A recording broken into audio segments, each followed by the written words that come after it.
We always talk about vanity metrics. Really, you should be focused on whether or not you actually can convert. I learned a lot about sales and how to talk to clients. Game changer. It changes everything about my business. That first month, March, by myself, I think I did like 5K. And that was like the first month. So then I went to 12. Then throughout the summer, it was like, I think it was like 16, 17K like each month throughout the summer. The thing that comes to like, I guess the success and getting views and eyes and stuff is to know. Welcome back to the podcast. I'm your host, Justin Berry, and today I got another special episode for you all. I'm extremely excited to have this young man here, man. We met because he came up as a creator behind a talent in our program, and he's gone on to do bigger things in this industry, really grown and matured his own audience, which is awesome to hear. I'm excited for you all to hear how he's been able to structure that. Not only that, though, he's a young man coming into the game, really crushing it and understanding what it's like to build a business around this content. I introduce to you all Shima Kamau. How you doing, bro? Good. How are you? Good. I'm excited, man. Again, bro, thank you for being here, man. I know you're in the midst of filming and traveling with a talent, so I know it takes some effort to kind of go out of your way and do this. But I definitely want you to be here. I want you to tell your story, man. I want to know, let the people know how it is that you've kind of grown in the last couple years.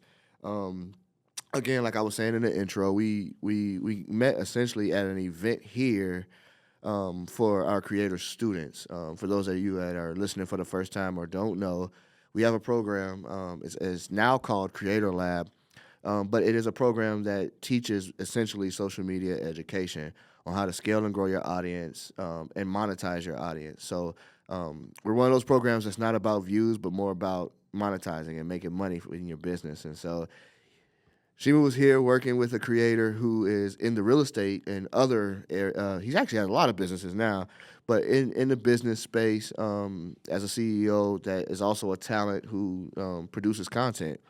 And so he was working behind the scenes, essentially doing what I do as Ryan Pineda's director of media for the talent as well. And immediately, I think we kind of had a few conversations and met each other, and I could just see the raw talent, and also saw a lot of potential in what it is that you do. So I want to get the people in and let them hear some of your story. But before we jump into it, man, I just want you to answer this one question. You got videos that's done 10 million. You got videos that's done 1 million, 800,000. What's the secret to Shima's success when it comes to attention? I think the secret, I guess, I wouldn't even say it's a secret. Like, the thing that comes to, like, I guess, the success and getting views and eyes and stuff is to know, like, at the end of the day, what's stopping somebody's scroll. Mm-hmm. I think that's kind of something that I've been, I guess, trying to figure out, I had a lot of people that had different types of videos when I would follow them and be like, oh, that made me stop. Let me save that. So I kind of took into perspective, like, all these different things. So, like, for example, the video that I have right now I think it's almost at 20 mil. I think it's at, like, 19 mil right now. It was, like, off of a Snapchat clip. And I actually got that idea from one of my friends. And he was, like, he did it, I think maybe, like, half a year before I did. And I remember I was watching the video, and I thought it was a meme. Mm-hmm. So since I thought it was a meme, I was like, dang, this stopped my scroll, like. This is fire. So I texted him. I was like, bro, this is insane, bro. You actually got me. Like, It's like he tricked me, right? Yeah. And so, like, a couple months later, I saw another one of my friends that, shout out, they go to Circuit Riders, my boy Johnny, my boy Eddie. I saw Eddie start doing it, and then I was like, Johnny, can I try it? He was like, go for it. Mm-hmm. And so I tried it, and the first one I did, that first one, it did like 800,000 views. And the thing that was crazy, I was on a shoot. I was filming Passion Camp. And so I put on one of those, like, POV vests and put the FX3 behind me and all that stuff. And I was just walking around. And I had the idea in my head. And I was like, okay, I'm going to do this. I'm going to put this audio behind it. I'm going to make it motivational. I'm going to show my face, all that different stuff. And then I was able to post it. And then that video, I think that night, I saw the video hit, like, 10,000 views within, like, the first, like, I think 20 minutes. And I was like, 10,000 views in 20 minutes. I'm like, that's kind of crazy. Right. Then I go eat, I think I ate dinner. I came back, and I think the video is at like 90K. And I was like, yo, no, this is about to go like viral. Mm-hmm. Lo and behold, like, that video started just doing numbers. And I was like, you know what? I'm going to do it again. Mm-hmm. And so my most viral video is the one where the kid is like, oh, you think you're in an edit or something? And the story behind that video was my friend and I, Jorge, we were walking around, and I was just trying to shoot some B-roll for my YouTube video. And then he had the gimbal. He was following me and everything. And then, like, we walk into this, like, grassy area near the beach, near the hotels in Daytona. And I heard this kid from a hotel window go, like, yo, what are y'all doing? Or whatever. And so I look up, and right then I was like, oh, I got something. I got an idea. So I told him, I was like, I started trying to give him like the directions, like, hey, do this, do that. From up there, I was like, matter of fact, come down. Right. And so he came all the way down. I gave him my number, and I was like, okay, look, this is what I need you to do. I need you to go on your phone on Snapchat, and first add me on Snapchat, and then record and just start making fun of me with your friends up there and stuff like that. And he was like, what? And I was like, just make fun of me. Trust me. Yeah. And so he went up there and he started making fun of me, whatever. And then I pretty much put that caption on there. And actually, what's funny is it was like a 1 minute clip. And so like right when he said, "Bro, do you think you're in the edit or something?" I was like, "That's the it. part." Yeah. That's the part." So I just like moved it in the edit, and then that's kind of how that came about. Dude, that video hit my page like 6 times. Like, even after I watched it, I was like, it still kept coming up. And I'm like, why does this video keep coming up? And then I was finding people were using the sound. Yeah. So it was going even further. But there was a couple things you said. And one of the main things you said that really, any listeners or anybody that's really trying to understand how to create effective and impactful content is it worked once. And he was like, I'm going to do it again. Right? Because a lot of people are making content that they like. Yeah. And it's the content that no one else cares about. But you saw something worked. You saw that video take off, and you was like, okay, it's time to do it again. What I love though, and not everybody has this, so don't feel, no one should feel like they're at a disadvantage if they don't. But not everybody has the creativity to go, oh man, hey, come down here, let's do this. This is what I'm gonna do. Like you are a cinematographer, you are a creative, and so you were able to put that together. In the moment, right? Yeah. Which is just directing essentially, which is a big part of cinema. Tell me one thing though, man, because these are skills you've gained, skills you honed, and now you're kind of using them as to platform yourself essentially. Yeah. From those videos, how did you see? What growth did you see with your following? Okay, so this is where it starts. So just to give people backstory, like I did have a semi-decent following. I think even when I got here, like to meet you guys, I think I had like 10K at that time. Yep. And I was just kind of on the hunt to like, I guess, grow my following. From the first video that I posted that night. So by the way, those 2 videos posted the day before, and then the one was posted the day after. So they were back to back, like one day, the next day. From the first video, I saw like, I think at this to this date, actually, I can show you guys. Go for it. So I think to this date, that first video garnered me. Let's get to it. Good thing I had it pinned. Yeah. Oh my goodness. So yeah, to today, that one video garnered me 10,000 followers. See. So one video. That's also the 800,000 view video. Now, the 10 mil video, which actually came. So I have. Okay, let's go to the 20 mil video, which was the day after. That's the day after, yeah. So the day after, that 20 mil video garnered me 30,000 followers. So 2 videos, 40,000. 2 videos, 40,000. Then the third video that came a little bit after, that one garnered me 22,000, and that one had 10 mil views. Yeah. So yeah, overall, those 3 main videos got me to I think I got to like 75K. Yeah. And then all the rest were kind of just filler videos that I would like. Yeah.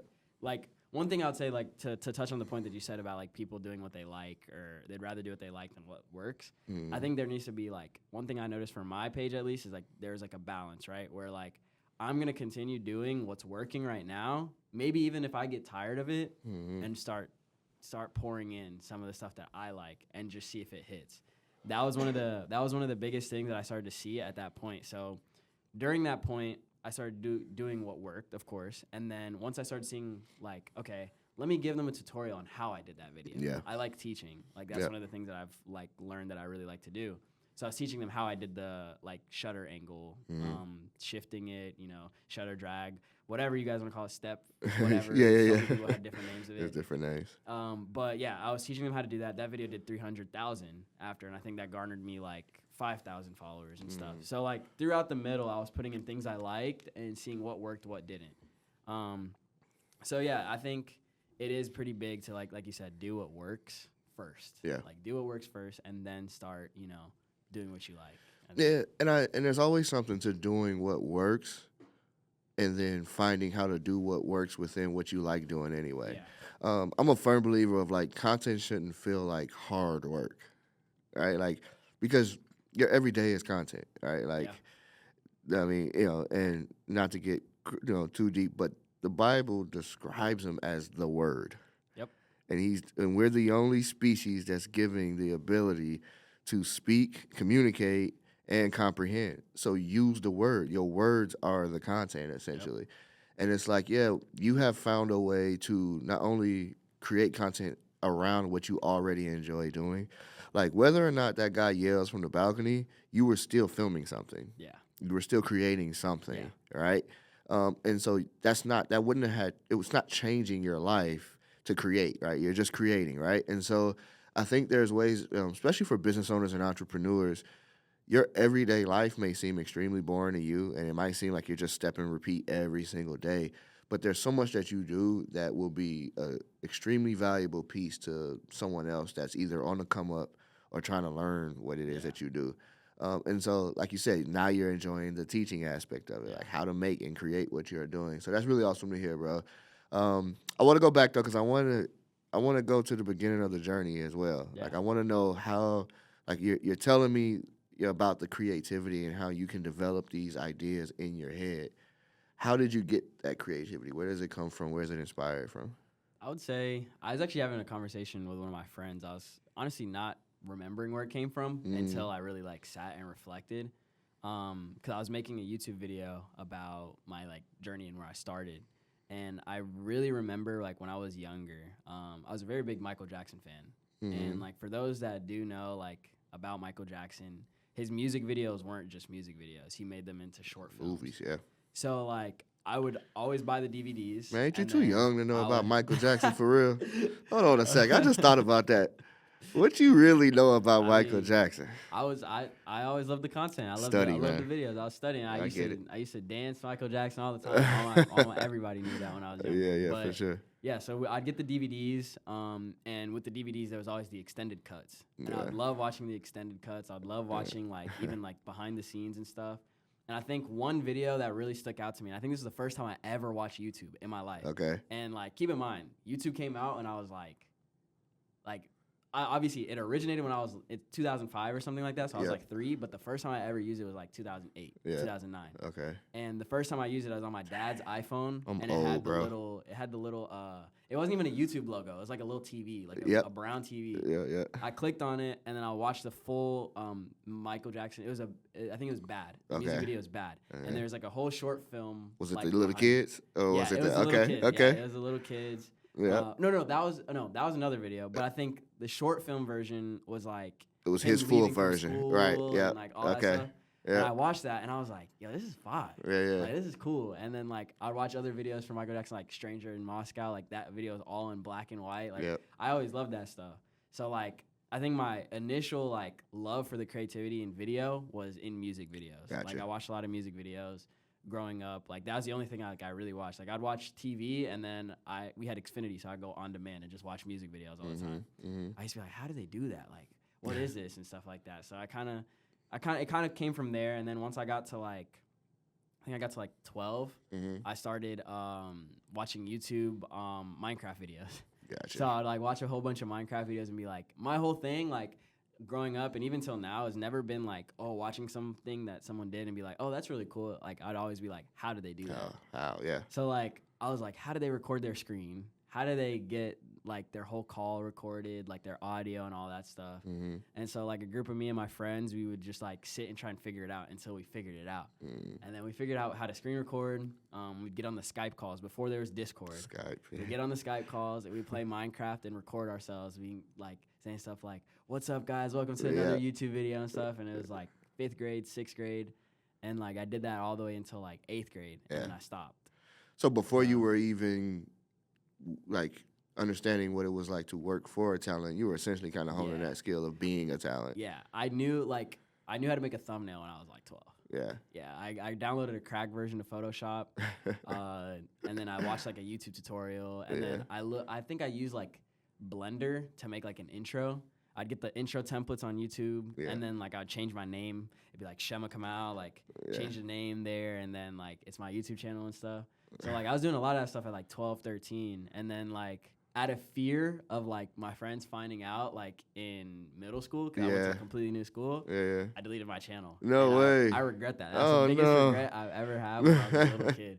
It's because I could have went back. I didn't even know you could archive it. Yeah, you could. But good thing my friends knew how to archive it, so they archived their own. So, so they still got I have like stuff. some collab videos with them in there, but that's awesome. Yeah, man. Like it's funny. Like one, I was getting ready to age myself and was like, "Oh, you DVD?" And I was like, "Okay, I'm a little older than that." But I think Michael Jackson first. Let me say this: he was an inspiration to so many creatives. Like those videos were on repeat, bro. Like every one of them, right? Like the moment I hear "Bad," I think of the Michael Jackson, the little kid skit that they did. And then I remember that like he did that for several videos where it was a full short film essentially. And it's like even now today when you look at music and art in that way, there's nothing that compared to like my 7-year-old son will still watch a Michael Jackson video as if. And you know how it was for us. Like now, like for me, even younger, when I saw like something in black and white, I was like, I'm cool on it. Like it's too old. Yeah. But MJ just transcends all these different generations, and it's just because of how well the art was in that form. Like he was such a pure artist. I love that you were able to think like, where does this actually come from? Because it's one thing, video, right? As a cinematographer, that's only 50% of the project, right? That audio is still the other 50%, and so. Music was that for a lot of starts, right? Like my dad was a traveler musician, gospel artist in Chicago, and so I was in churches so much and so often, hearing all these different artists. I played the drums when I came up in church, and so it was just a part of that. And I remember the moment where I was like, I like playing drums, but I want to go learn how to do the audio back there. Yeah. And it'll go from learning how to do the audio to how to do the lighting. And then learn how to do the lighting, that we should be filming this, right? This was before every church had a camera crew, right? Like it's like, let's get a camera back up in here. My sister was leading a praise dance like team, and I would help her with production on their concerts, right? It was before I ever thought that my life would turn into what it is now as a behind the scenes and in the production space.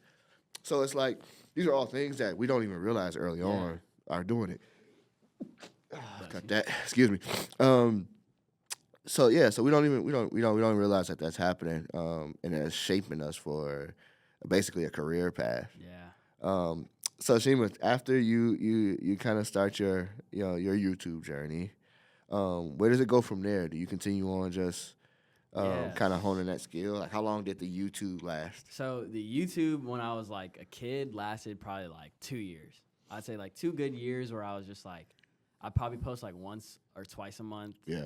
And then I got into middle school, and middle school, like, I was kind of just trying to be, like, to myself. Yeah. So, like, one of my older cousins, he's, like, a really talented graphic designer, and so he would do, like, album covers, and he was actually an art, like, he would draw and stuff like that, and I took a lot of inspiration from him because he was living at my house at the time, and I'd be like, dang, like, his music taste is fire, his drawing is fire. All this stuff. Like, I got myself a sketchbook trying to draw like him and stuff like that. Yeah. And then he started doing graphic design, and I found out about like I knew about Photoshop, but like I didn't know you could do that type of stuff in Photoshop. Right. I thought Photoshop was just for thumbnails. Yeah.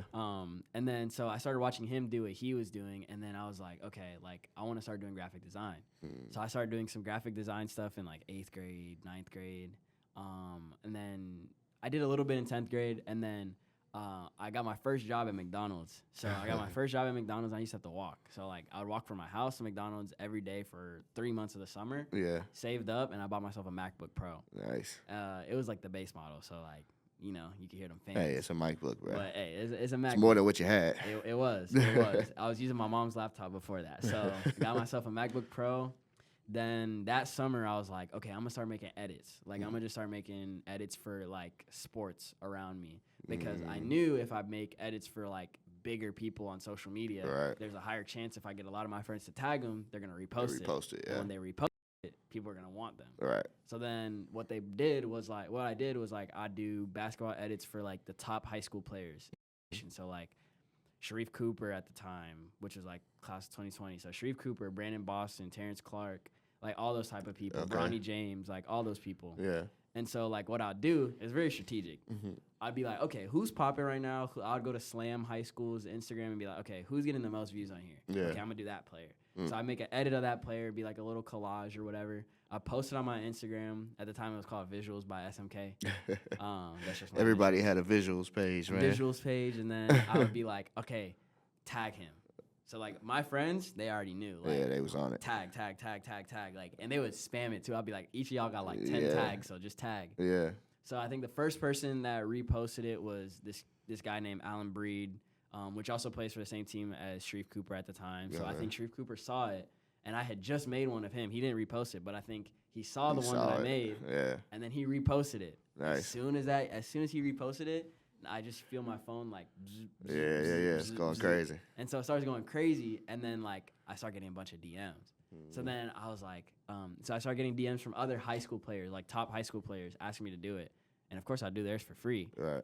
But then I'd get DMs from people that were not high school players, not like popular players. And then they'd be like, oh, but I know you did theirs for free. And I'm like, yeah, well, duh. You ain't them, bro. Yeah, and so like I made a post on my story, and I was like, edits for $15. Yeah. And so, like, I started actually making some good money from doing that. Like pretty decent. Like, just making $15 per edit. I started doing that.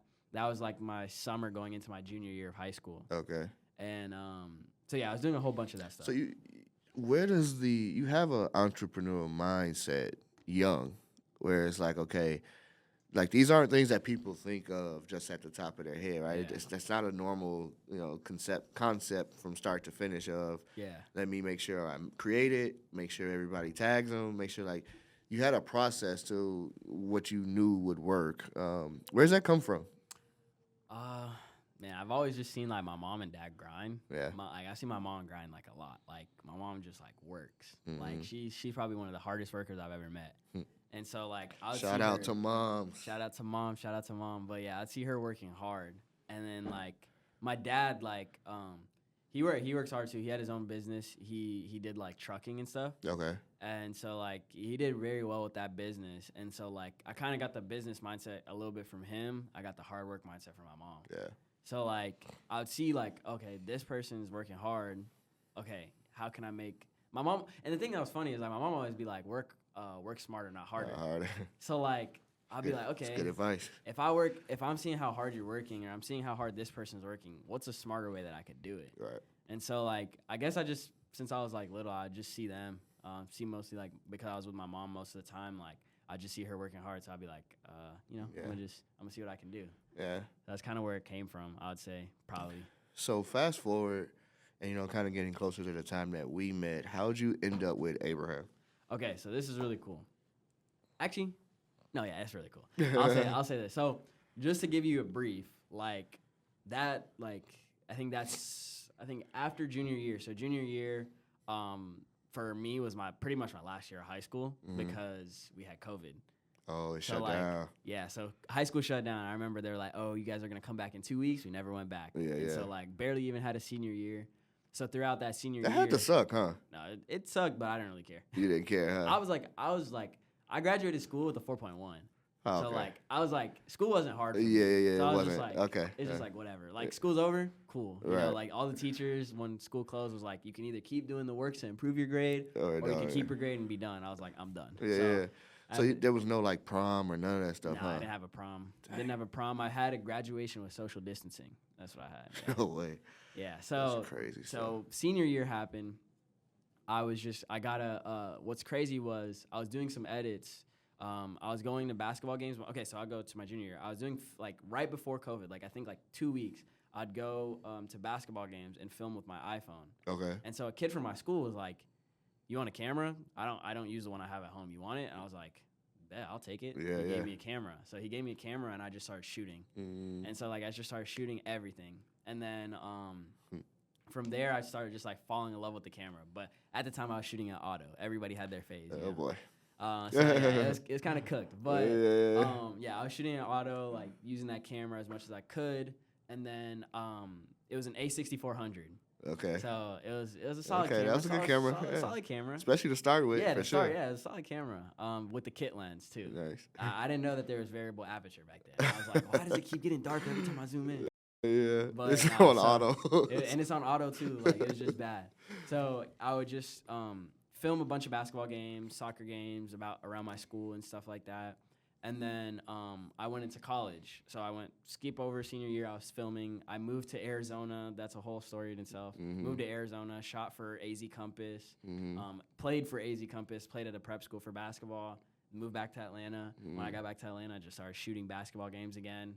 And then how Abraham found me was at the time, I think it was my freshman year of college, I would make day in the life vlogs on Instagram. So what I'd do is like I just like film myself, like as it said, a day in the life. Yep. What I'm doing throughout the day, do a voiceover at the end of the day. So I'd film it, do a voiceover. I challenged myself to do 365 days. I only did 4. But off of the 3 that I did, Yeah. Abraham saw the second one. Gotcha. And so he just put out a job offer. He was like, I need someone to be my videographer and editor to help me build my social media and whatever. And so I don't know if you met Nitin. But yeah, Nitin, he was the one that he like was managing his Facebook, Abraham's Facebook. So he's the one that put out the job offer. So a friend of mine, I was filming all his barber videos. And one of the guys that was in the chair, his name's Franklin. He ended up sending Abraham all my videos. I didn't even send Abraham my videos. Gotcha. He sent Abraham all my videos, and then I get a call from Nitin saying, "Hey, I got your videos sent to me by Franklin. Do you think you can have do a meeting tomorrow?" And I was like, "Oh shoot, tomorrow I got class." And I was like, "Bump class. I'm going to the meeting." So I went to the meeting, and then I sat with Abraham, and he was like, "So how much would you charge me?" That was the first time I ever got I've gotten approached by that with like weddings and stuff that I was doing up to that time. But like this is like all it's different. the ball is all in my court. And like I didn't even know like what he did really.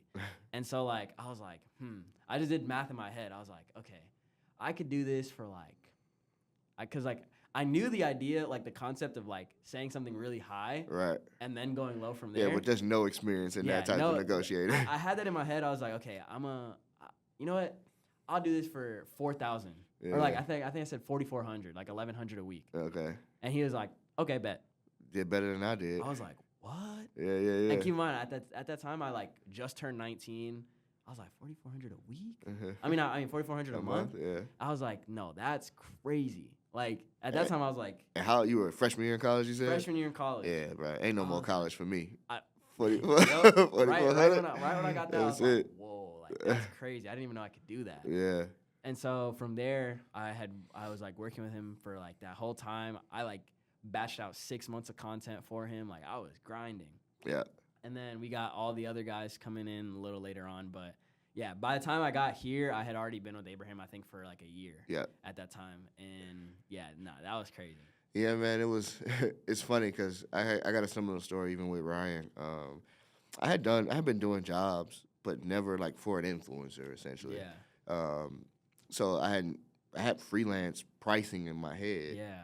And then he goes, "Well, how much are you wanting to make?" Was his question. And I'm like, all right, at this job, because I was working for like an armored truck company or something like that. I'm like, I make about $2,500 there. So I say $3,500. He said yes so fast that I immediately knew I messed up. Like immediately I was like, I should have said something crazy. Like why did I shoot so low? Like, but the thing was after our conversation, because we met similar. Like he put out a story. And was like, I'm looking for a podcast editor or anybody with podcast experience. So I DM'd him like, hey, don't worry about it. You found your guy. You know what I mean? I'll be in the office whenever. And I was just trying to see if he was going to respond. But in my mind, I'm like, he already had 100,000 on Instagram. Like, he's not even gonna see this message. So I hit Omar and was like, hey, I know you did a little consulting with him. Let him know that I'm the guy. Like, let him know. So he did it for me, and he said, so I got a call from Ryan. He was like, can you come in the office? We did the same setup. I get there, we spent maybe an hour talking, but it had nothing to do with the job. It was all about family and faith. And I realized that we and him were close to the same age. And so I was like, oh, okay, we're basically the same age. I'm like, he's got a vision that's bigger than just this podcast, right? Like, this podcast is just a part of the business. And I was like, I can get with this because I can see how I can grow in this. Like, I can get, and there's an opportunity. I was like, but boy, when I said it and he said yes that quick, I was like, oh, man.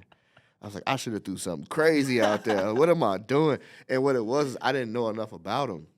So, like, I really didn't know anything about him. Yeah. Right? I had just moved to Vegas. Yeah. I wasn't in Vegas long when we met. And so I was like everybody else may have known. I had no idea that he was, flipping hundreds of homes every year. I would have threw something wild out there. I would, but you're right. So, like, that's a good note for any upcoming, cinematographer, freelancer, or whatever position you're in now, where you have to negotiate. Yeah. Aim high, man. If you're good. Yes, if you can back it up. Yeah, I had a conversation with someone else about this recently, and you all will see it. It's Brandon was the guest, and he's a freelancer running a business called Heartfelt Productions. And one of the things we talked about is, like, now because everybody has access to a camera or to some type of high-level visual, I'm like, y'all don't even know what y'all doing, and y'all charging what? And so it's like, even for me, when I'm trying to find somebody to help us out or freelance with us as a contractor, they be throwing numbers. I'm like, I'm never paying you that. Like, you're not that good yet. Like, at least get good. So I say that to say, make sure that if you all are going to price high, that you can actually do what it is you're trying to sell. Yeah. Because there's too many times where that promise happens and then it gets rejected. And then what that does is, influencers, entrepreneurs, they lose trust in the entire video industry. Yeah. And now they're just like, I'll pay you for a one-off rather than actually helping you grow, a real career in the space. So be thinking about that. Yeah. But yeah, man, I knew it right away. I was like, dang, I shot too low. I shot way too low. I think it's so funny how perspective works. Because I thought I shot too high. Yeah. I was like, I thought I shot too high. He said yes. I was like, bet. Yeah, I was like, bet. And then obviously as like one thing I'll say too is, like, as growth happened, I realized, like, as well, like, maybe I could have charged higher. Could have been higher. It could have been higher. As I started doing the work, I'm like, okay. Because it's like one thing that's really smart. I will never take this away from any businessman. What's really smart is, like, convenience. Mm-hmm. That's something that's really smart. So it's like it went from, I'm filming Abraham stuff to then filming the companies. Yeah. Then his company stuff, and then I'm like, okay, wait a second. Yeah, you only pay me for you. how am I gonna structure this? Right. And so, like, I think that's also another thing that a lot of entrepreneurs, I feel like, do to test the people that work for them. Oh, yeah. And I think that he taught me a very good lesson, too. It's like, know my value. Yep. And so, like, I think one thing that I really learned from him, in the sense of knowing my value, is how to say no. Right. And so then when I started saying no and be like, okay, like, I can't do that one. Like, I have to, like, do this or, like, whatever. Yeah. It got to a point we were like, you know what? Let's do a business together. That's it. And so we partnered together on a company. A little bit after we came from here, I think literally right as we got into the new year, we started a company called Content Lab. Mm-hmm. And then we started, I think that's when I was also in the calls with you guys. Mm-hmm. And I was asking a whole bunch of questions. I feel like I was asking questions that no one was asking. You had a different reason for your questions, okay, for so sure. business-wise, like, how do I do what you guys do? Yeah. That's kind of like where my mind was at. And then we were able to actually get that company doing like $40K, $50K a month. Nice. And we had so many cool clients. We got to film with Deion Sanders, which was really cool. Brian Urlacher, a lot of cool people. Some players from the Atlanta Hawks. Like, it was really cool, like, that experience. And throughout that experience, I got really close with Nitin. And with Nitin, I learned a lot about sales and how to talk to clients. Mm-hmm. And that was the part where I think everything in my head unlocked. Yep. And I was like, so if I just know how to talk to people. Game changer. It changes everything about my business. And so we got to the end of last year. And not last year, the end of 2023. And I was like, you know what, guys? I think I'm going to have to just do this by myself. And I was like, thank you guys for teaching me everything you guys taught me. Yeah. and like obviously I didn't leave anybody hanging high and dry. I was hey, I was able to train up who's doing it now. Yeah. For Abraham to be like, hey, you guys can entrust him to be able to do it. I think now it's my time to like move on. Right. And so like they supported it. They're like, do what you got to do. You know what I'm saying? It wasn't a thing of like, oh, how could you? No. Yeah, it was appropriate. So it was amazing. They really like taught me a lot of stuff. And then that first month after, I went from making X amount to 0. Yeah. And so it went to 0, and I was like, okay, did I make the right decision? Did I make the right decision? And so I think one thing that I learned during that time was like, I learned sales. I learned how to film better. I learned how to like talk to clients. I learned all that. The one thing I didn't learn was outreach. Mm-hmm. And I didn't learn how much I actually had to reach out to people to get work. And so for that first month, and I also didn't realize how big social media was. Right. Like, obviously, I understood it was big because at that time when I had left the company, I think I was at 25K on Instagram. But it didn't garner me any business. Right. It's just a 25K that I just grew. And so I decided to switch up my whole content model on my Instagram. I had a podcast. I had a faith-based podcast that got me up to 25K. And then I was like, okay, how do I get video? Because like I think I can still tell the same stories. I still can profess the gospel through my videos. Just seeing how I live. And so I switched up my whole formula. What I'm doing, I was like, I'm gonna just start making videos like that are compelling, that will be in the right eye for people that I want to work with. Yeah. And so I was doing reach outs. I was making my videos. I was doing a whole bunch of stuff. I was able to actually grow up to 35,000 before any viral videos, just off of just me posting like tips about video and stuff like that. Right. And then it got to like January and February where it was like no income. I just proposed, like there's a whole wedding planning happening around that same time. All at the same time. And I was like, dang, like I'm screwed. Like it's about to be bad right now.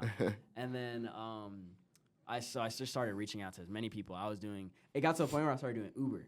And like no shade on Uber. Uber, hey, if you got to do what you got to do, like to go get some clients, do it. Because I got some restaurant clients out of it. I wasn't doing Uber just to. Yeah, it wasn't like, for the money. I'm the type where like I don't like to sit down. Right. So like if I can make some money while I'm driving, I'm gonna go do it. And I can have my cards and go to the people and be like, hey, this is a nice business. Like this is what I do. I do video and stuff like that.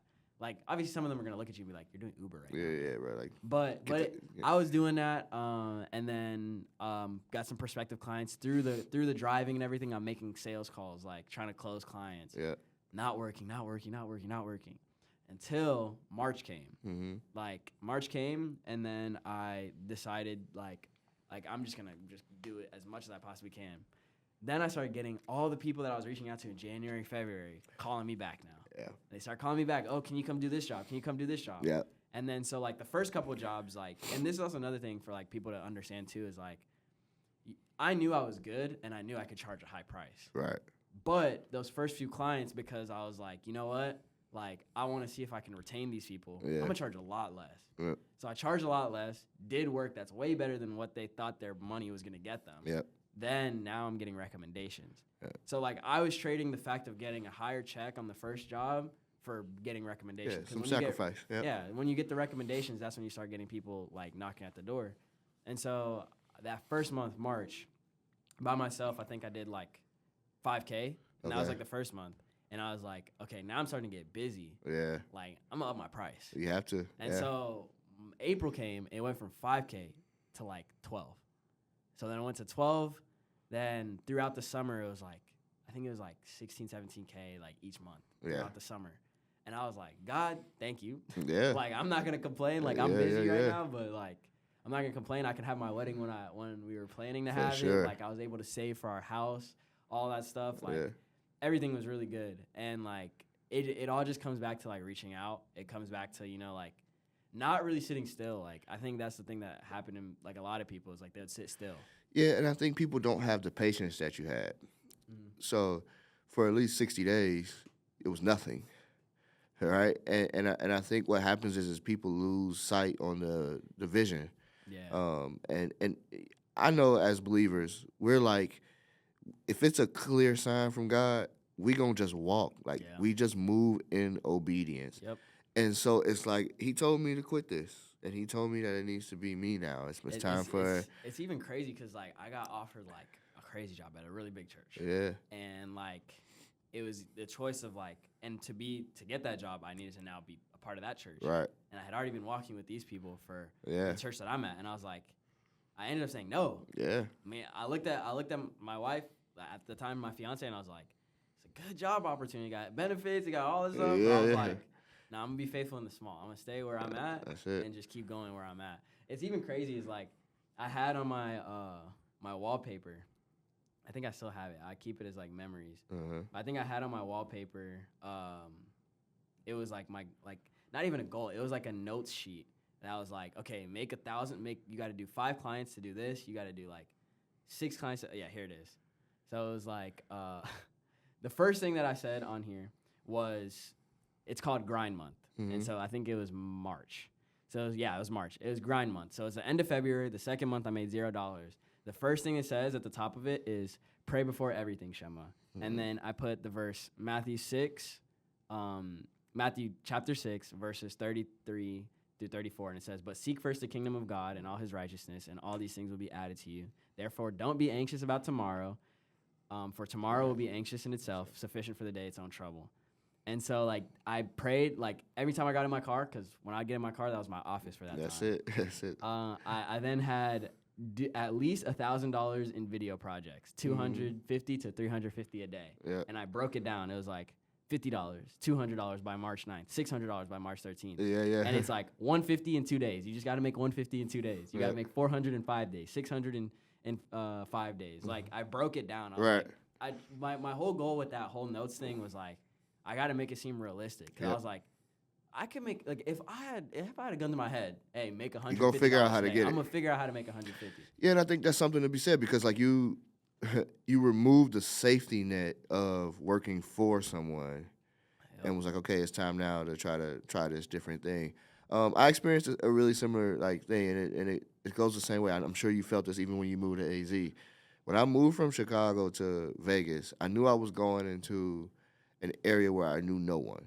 Yeah. I didn't have anybody in Vegas that I was like, I'm coming over here to help them and work with them and grow. And I didn't have that. It was like, we're going to come to Vegas. It's me, my wife, and my 1-year-old. He had just turned 1 in June. We moved in August.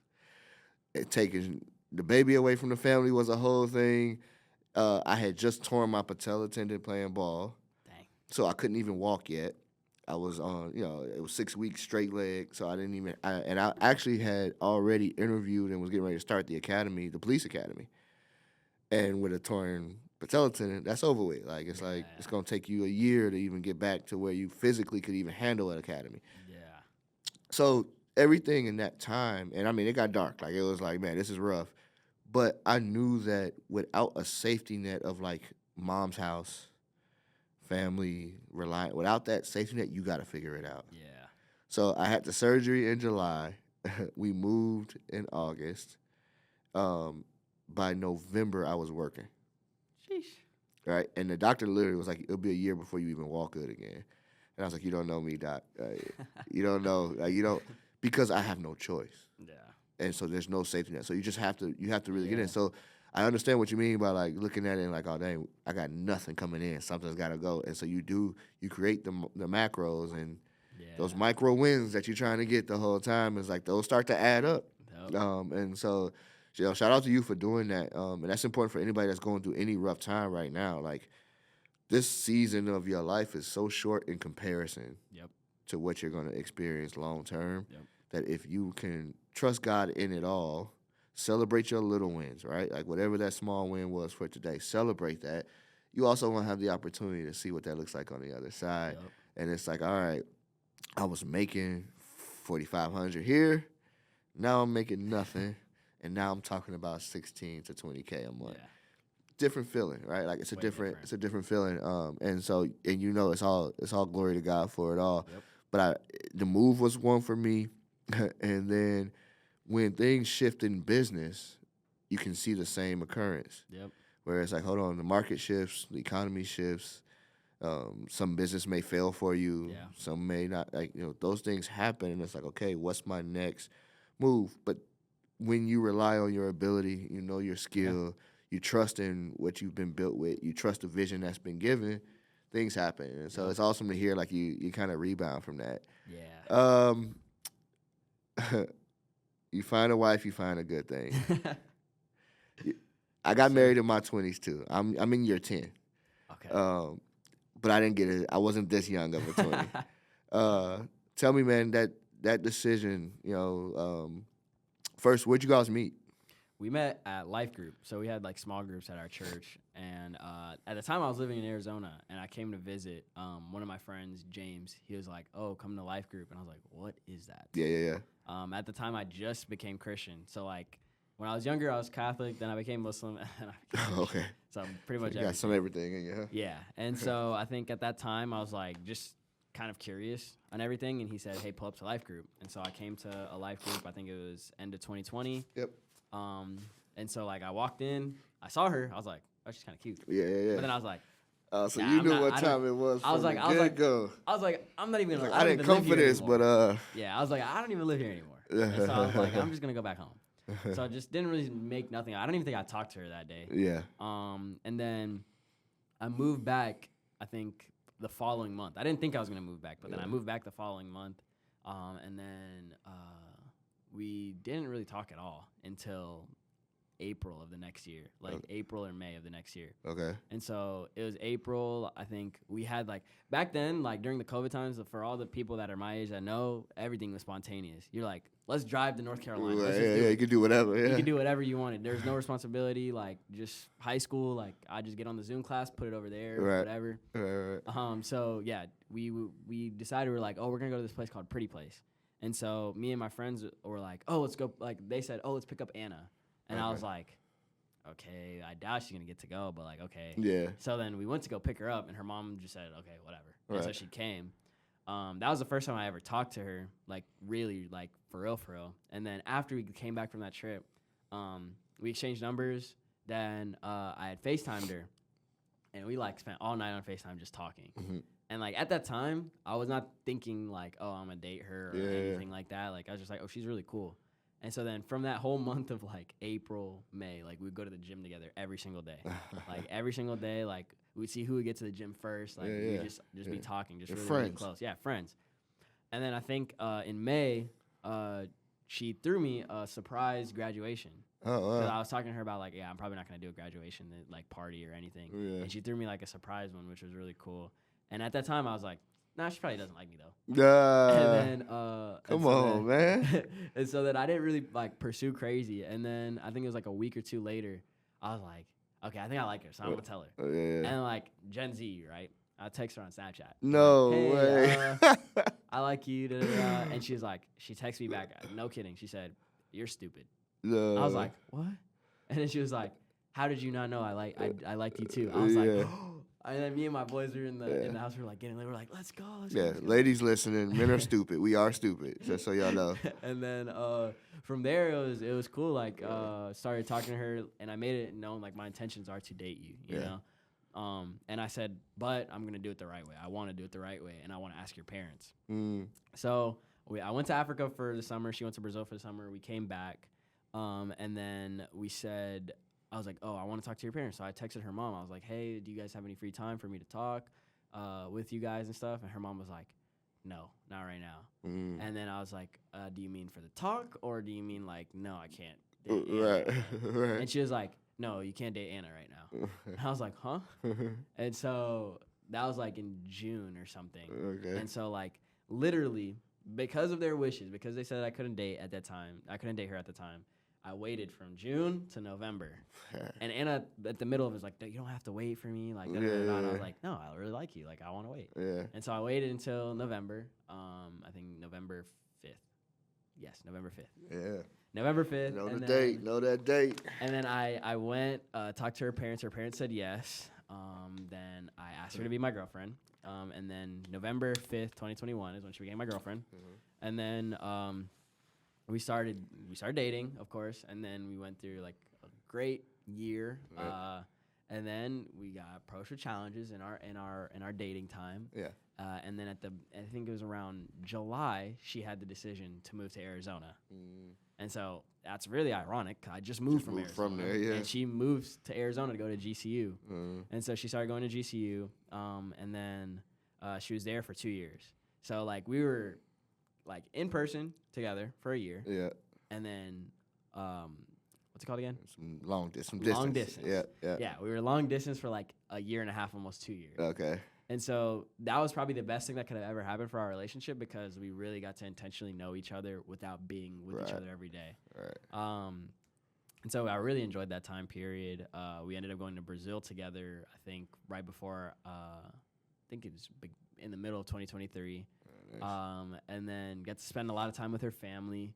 And I think it was around that time, like, we had stuff in our relationship. And then I was like, you know what? I think I do want to marry her. Mm. And so it was around the middle of 2023 that I realized I was like, and really had the conviction because I really was like, I'm not going to say I'm going to do it just because every other young person is doing it right now. I was like, I really want to have the conviction from God that, like, I really want to marry her. Mm. And so I got that conviction that I really wanted to marry her. And I was like, you know what? I'm going to do it. And so by December of 2023, December 28th, I proposed. Nice. And so that was after 2 years of dating.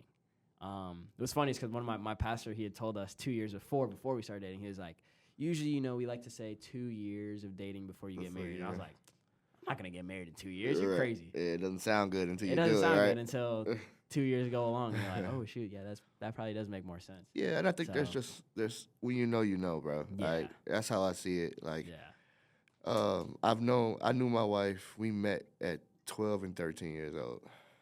That's when we met. Wow. In church, serving the church together. She ended up leaving their church at the time and coming and joining our church. Mm-hmm. So we grew up together. Like, it's just what it was. But I never was like, you know, being young, being an athlete, being dumb. Like, it's like I ain't really trying to look for nothing serious. Yeah. It got serious later on, but it was her 25th birthday and a day after my 26th birthday that we got married. So we were young, like we were young. And to everybody else, we was like we was too young. But when you, like I said, when you know though. And I think it's one thing when you're meeting someone, dating someone, and then getting married versus meeting someone and that person becomes your best friend. Yeah. Like when you say that y'all was going to the gym every day, I'm like that now. Like I don't have to go out with anybody. I don't have to do it. Like I'm going home because my best friend is at home. Yep. Right, like I don't need the other access to other things because my best friend is at home, and so that's what is like. It's funny because like I be talking to married couples. I'm like, you don't want to go home? Like I don't want to go. I just want to go home. Yeah, I just want to go home. Like this whole trip, I just want to go home. You know what I mean? So it's like it's one of those things where like when you are dating your best friend, like there's no reason to wait. All right, like marry that and lock that in and make it official. Love on each other for the rest of your life and build things together. Yep. Speaking of that, you all have started a company together. Yep. Talk a little bit about that. Yeah, so we got married August 10th, 2024. She was 20, I was 21. Now 22, 20. I'm 22, she's now 21. Mm-hmm. We had like an idea. We were like, I already have my company, my production company, where we do a lot of commercials, filmmaking, and everything. And she's is that Frameworks or is the Framework is our production company as well as the community side of everything. Gotcha. Because we're trying to start a community on that side of the business, but for our company together, because she's already alongside Framework and all that stuff with me. Right. But I wanted to do something where like. I wanted to be able to help her build her like dream of like what she wants to be able to do, and she's also a creative as well. Mm-hmm. She does photography and video as well. She found a love for video, and as she was serving in the church as well. And she also found a love for photography very recently. Yeah. And so I was like, you know what? Let's do weddings. You know, like I like documentary. You like photography. Yeah. The one thing that came to my mind was wedding. Yeah. So I was like, let's do some weddings. Let's do some like higher paying weddings. Let's see how we can implement what I've done here on my side of the business and do it for our company, Union Films. Yep. And so we decided we're like, let's start the business. Let's start our wedding company. And so right now we've already done 4 weddings together. Mm-hmm. And we just started in August. So that's pretty good, especially for a slow season that just passed. We got a couple more this year. But yeah, no, these have been super fun. Like starting that with her, yeah. Yeah, no, it's awesome, man. Like It's funny. I look at success different in different ways, right? Obviously, there's business success, there's personal growth success, and one of the things that the first time I felt like some real success was being able to retire my wife. Wow. And what that means for me is just, it's not that she doesn't do anything. It's once we have kids, if that's your love and your passion are for these boys, then I want you to have 100% time spent towards Yeah. loving on those boys. Not only will that make me better, but it also gives you, what you want. Yeah. And so it's been great. And I look at that when I see, whenever I see like couples that work together, it's like, yeah, like if you all are working at something that you all are passionate about and wanting to see each other develop, in that it's awesome to like really see a couple do that, because I think there's so much power in doing things together. Yeah. Now, would I ever want my wife to work for me? Because that's a different setting. Yeah. I would never want that. But like working together on a project that is, especially weddings, right? Like it's like we live this, and now we get to see other people live this, Yep. and it's just a reminder of your own. Yep. So I get it 1,000%. I Yeah, feel and it's super mutual as well. Yeah. Like, it's not a thing where like I hired her. right. It's not that. I'd rather it be her hiring me. Yeah, You know, yeah. At the end of the day, like that's kind of how Yeah, I yeah, look yeah. at it. Like, but as far as doing like the weddings together, like we the only time we ever bump heads is like if she's like looking over my shoulder and she's getting too close. She's like, I like that shot. Yeah, yeah, yeah. It's like back up. Like back up. Let me get that shot too. And I'm like, oh, okay. Get it. right. But no, like that's pretty much like for us. Like I've loved doing it like with her. She like tells me the real as Yeah, well. yeah. Like if I'm taking too long on an edit, she's like, "Yo, I already gave the pictures. You need to hurry up and do the For edit." sure. And I'm like, "You're right. You're right." And I think the biggest thing that we say to each other too is like we put it in perspective as this too is like we always say this. We're still young. Yep. And so like for us, I think our goal is to have kids in probably like 26, 27. Mm-hmm. And so like we're doing everything that we can right now to make sure that when that comes, she can come and film a wedding when she wants to. Yep. She can do what she wants to. And I think, like you said, I think that would be even my version of success. You know, being able to be like, hey, you could do what you want. If you want to, like if you want to do it. Like you don't have to. No, I love that. So I love that. I want to learn some more from you from that too. And that's a big thing too, is like I'm young and I want to learn from people that have already done it. No, absolutely. So. Yeah, we'll talk about it. Yes, sir. I'm gonna shift a little bit because this is a creator kind of space for as far as a platform, and I want to go a little deeper into social media and what you're seeing for 2025. What trends are you seeing on these platforms? The trends that I am seeing on the platforms, that I feel like there's always been hints of it throughout the time. I think I always take this Bible verse as like nothing new under the sun. Yeah. I think that creators really building communities and friendship with their audience rather than like always trying to sell a product are the ones that are going to succeed. Yeah. I think that for me, a lot of the people that watch my content don't watch my content and thank me for my LUTs or thank me for my presets and stuff like that. Right. They thank me or say like, oh, this was a really touching video, or like I felt something. I think someone the other day texted me, oh, I cried to this video of you guys building a snowman. I was like, we're just building a snowman. What are you talking about? And like stuff like that, hits me where I'm like, okay, for creators, like obviously do what works, but make sure that the content that you're putting out is something that you're going to be proud of. Mm-hmm. Like it's not going to be like you trying to be a vulture trying to like get as many chat automations as you can. Right. It works. No, ManyChat works. Use it. Great tool. Yeah. But it's like really connect with your audience. Let them know you, I think something big is stories. Stories are going to be really big on Instagram. Huge. I think reels are always going to be big. Carousels, I saw that Instagram pushed some new stuff with carousels where, you get a lot more engagement if you do them. But stories is the biggest thing for me. Like that's how I really connect with everybody. If you watch my stories, I'll post my memes that I'll send to my friends on my stories. Like I think some people get to a point where like, oh, I'm at 100,000 followers or I'm at X amount of followers. I got to be strictly like this. Business, yeah. And it's like, no, like I found this video funny. I'm going to put it on my story and people laugh at it, Yeah, because there's a good balance of business and personal touch. So obviously we always aim at, the no like and trust feature, but to build community, you really have to kind of like open your door and allow people to see you at the rawest form of who you are. And so we do that. I do that with every client. Even on mine, like I show my wife, I show my family when it's appropriate. Like it's like those pieces aren't because it's like I'm looking at them like trophies. It's really because, hey, I'm not me without them. So if you like me, you should probably get to know who they are and like them as well. So those are all the pieces. I'm definitely seeing, because I'm using my stories a lot more than often now too, and I'm it's crazy, like the views count on stories now, because it used to be that stories were just your followers. Yeah. And now It's random people. it's random. Like the majority, almost 80% of people that see it are people that aren't following. Yep. And so I know that there's opportunity there, because those are the people that are your newcomers. What do you say though when you are operating a business? What's your ratio like to how often you should be posting something with some type of call to action that's going to generate a potential lead versus something that's like on a personal level to help build community? I'll say I'd say I never really thought of it as like a ratio, but what I would say is that if I'm offering something, it's free. Yeah. Every time it's free. Yeah. Whether it is an automation with AI, whether it is just me saying, hey, do this, most of the stuff is free.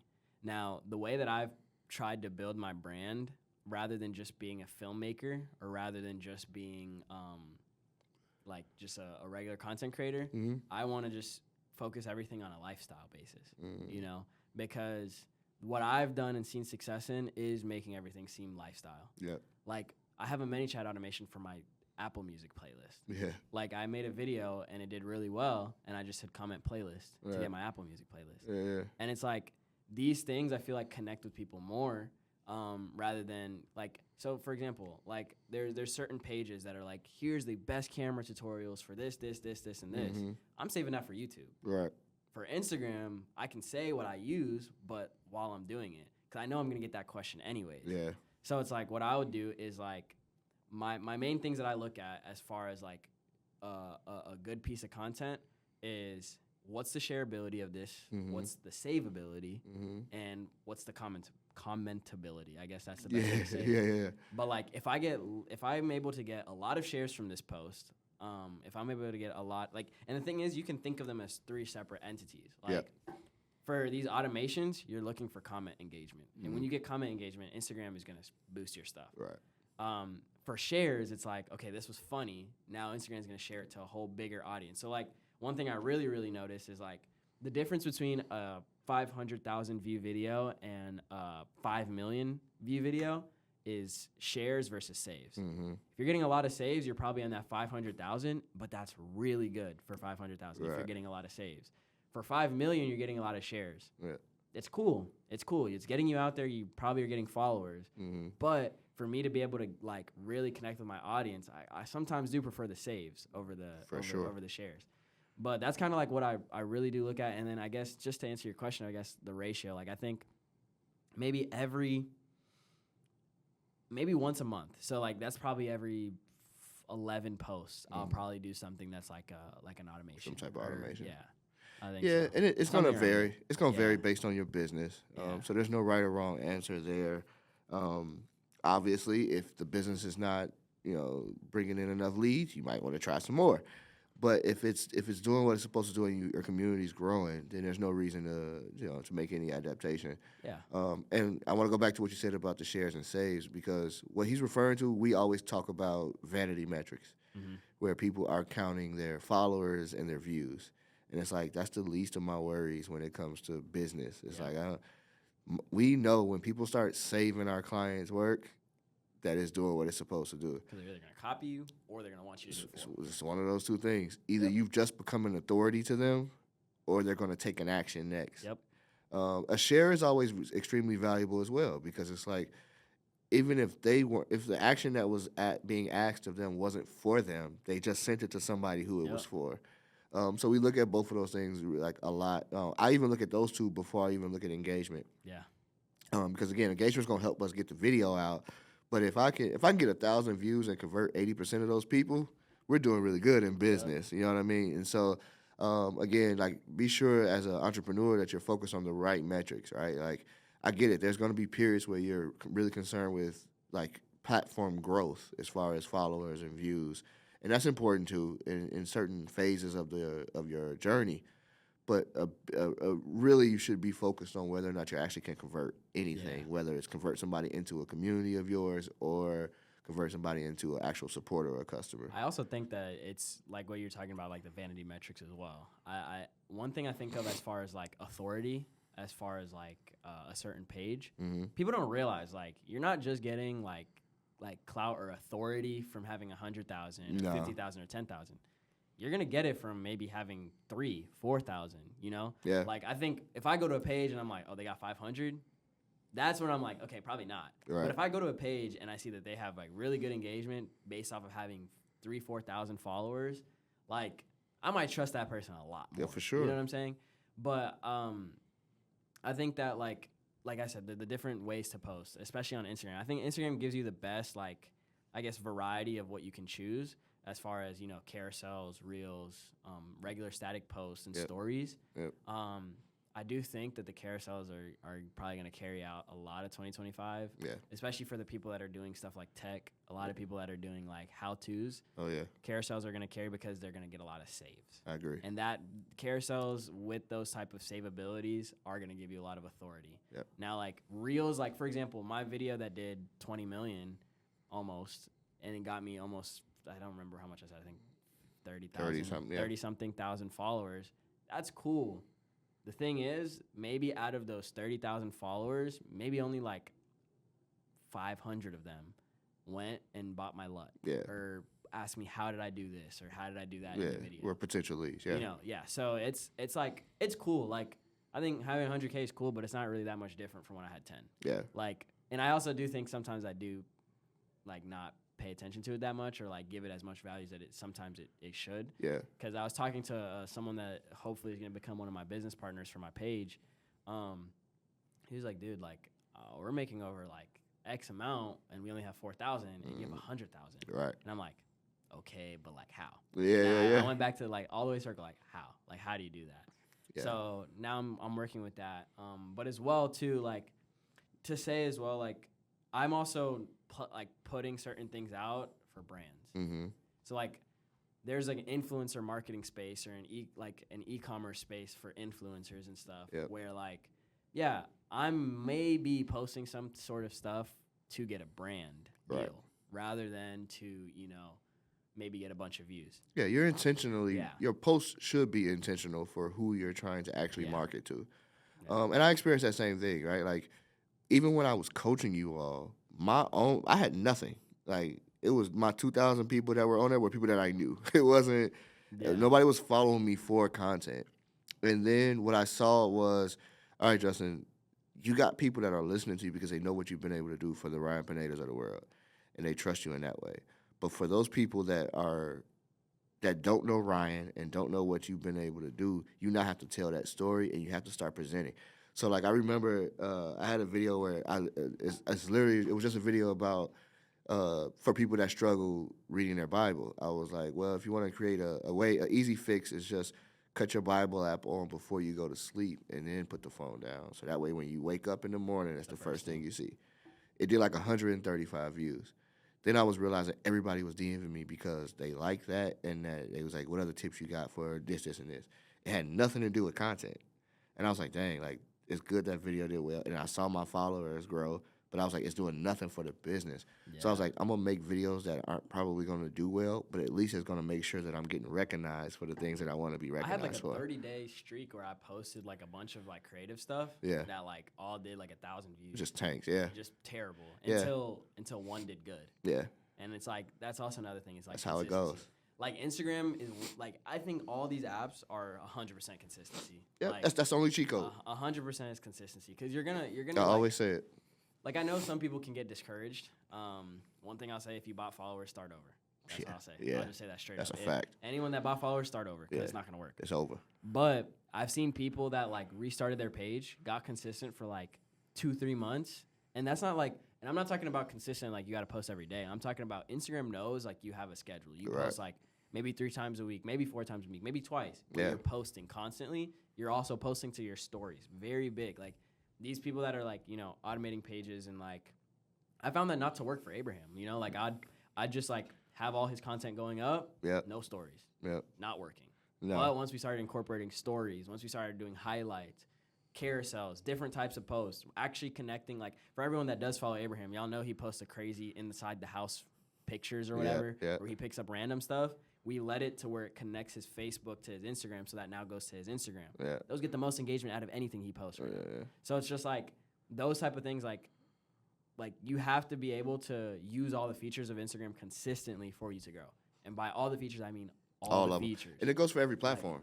Right? Like if YouTube today implements a new feature, use it. We got to use it because that's what they're going to promote. That's what they're going to push. I did that recently with my YouTube. So like I recently not restarted, but I really started getting consistent again with YouTube again. Yeah. And so like I realized, bro, I think I figured out like this thumbnail hack or something. Okay. I'm getting crazy click-through rates right now. Really? But there was a new feature that they added, testing thumbnails, like A/B testing. A/B testing thumbnails. So I was like, it's not gonna hurt to do 3 different thumbnails. Nope. It only takes me 5-10 minutes to make one. I'm gonna just put it there and see.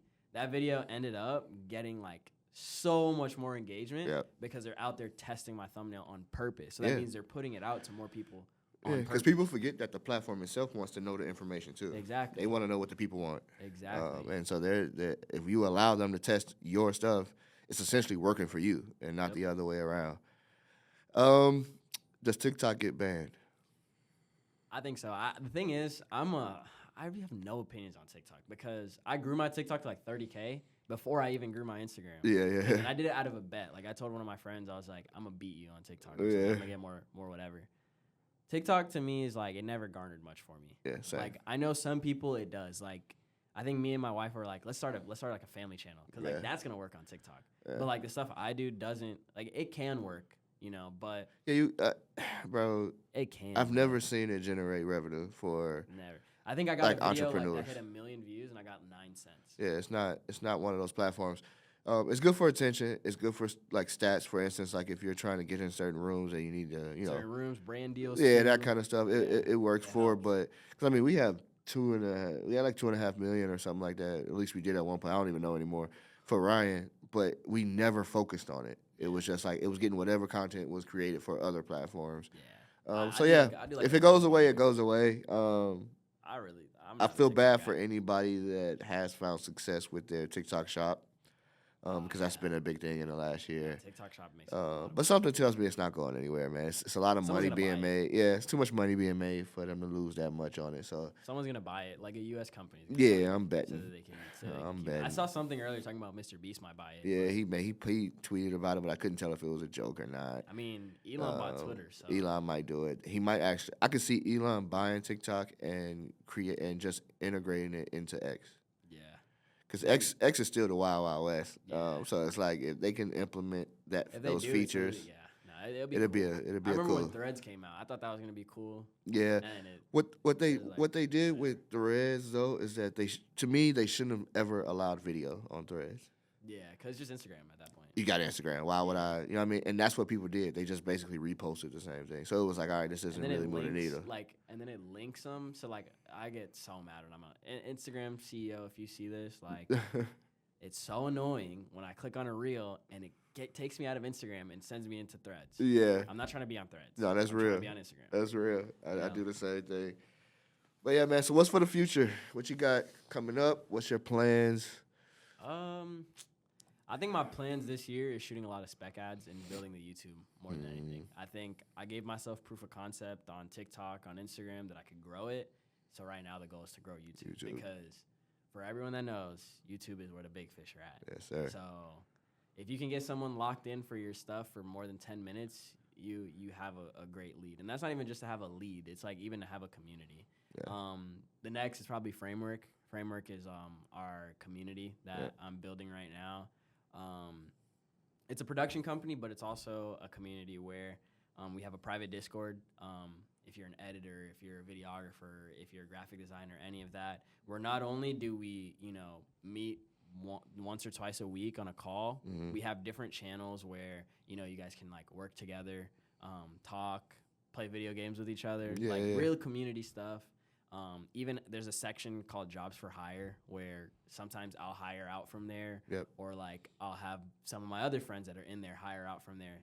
and just trying to make something very curated, you Yeah, know, for sure. for creatives and stuff. So there might be some framework clothes that come out. I don't know. Something. Come on now. But, All right.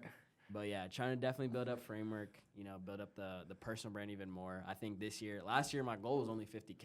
Yeah. And we hit 100. So I think this year my goal is probably going to be, I think I'm going to try to go for 250. Nice. I might try to go for 250. Yeah. Yeah, hopefully. And then on YouTube, the YouTube goal is like, hopefully I can get to 100K. Get to 100. Yeah. Yeah. That's the goal, man. That's the goal. I need that. We working towards it, plaque. man. Yeah. I'm with you on that. Trying to get that plaque, all right? Trying to the get as plaque. many plaques as I can around here. Yes, sir. Let everybody know where they can find you. All right, you guys can find me at shema.kamau on Instagram, YouTube, TikTok, everywhere. That's where I'm at. Absolutely. Well, again, bro, I appreciate you coming through. Yes, sir. This was an awesome episode, man. I really hope that people take in your story and understand that they too can find success in their own unique way, Sir. doing what it is that they love. It's been another episode, man. I appreciate you all for staying. If you are still here, be sure to like and subscribe. Hit that notification button so that you get alerts whenever we drop. We will be dropping weekly. I have promised you all that. We're back in the grind, man. I'll check you all next time. Peace. Hit it. Appreciate it, bro. That was fire. Absolutely, bro. This is fun.